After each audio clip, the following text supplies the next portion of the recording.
Hayat tient la main sèche de Samara dans la sienne. Des petites taches provoquées par le froid et le manque de soins lui ont blanchi la peau autour des articulations et des jointures. Il la lui frotte rapidement. À chaque surenchère, la riposte est encore plus brutale. « Ils ont toujours été brutaux avec nous, » lui rappelle-t-elle, retirant sa main. « Ils vont tuer la famille de Nazir. Si tu lui donnes le feu vert, Samara, ils vont remonter sa trace, qu'il soit mort ou vivant. Ils vont torturer sa famille pendant des mois avant d'en faire des exemples. » Elle reste silencieuse. « Ils n'épargneront personne. Ni ses frères et sœurs, ni ses neveux et nièces, les 2 enfants de sa sœur. Tu le sais. Ils vont humilier son père avant de l'exécuter ici, dans ce parc.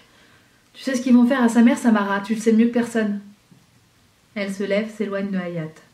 Sa voix donne l'impression de trembler dans le froid, alors que ce n'est pas le cas. Elle est claire et ferme, au contraire, quoique un peu étouffée par le sifflement de la pluie. « Arrête !» Hayat baisse la tête. Il se rappelle sa conversation avec sa mère, ce matin dans la cuisine. Son cœur se serre. Le découragement s'empare de lui. « Qu'est-ce qui t'arrive? De quoi as-tu si peur ?»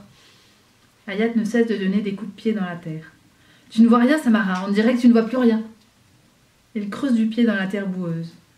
Il ne peut pas l'arrêter, elle est ailleurs, tellement loin qu'elle n'arrive plus à voir au-delà de la rage qu'elle a décidé de porter, une rage folle qui fait désormais partie d'elle-même. Une rage enracinée en elle, comme c'était le cas pour Ghazan Afridi et pour Inayat, devenu un virus contre lequel Samara n'a plus aucun moyen de lutter.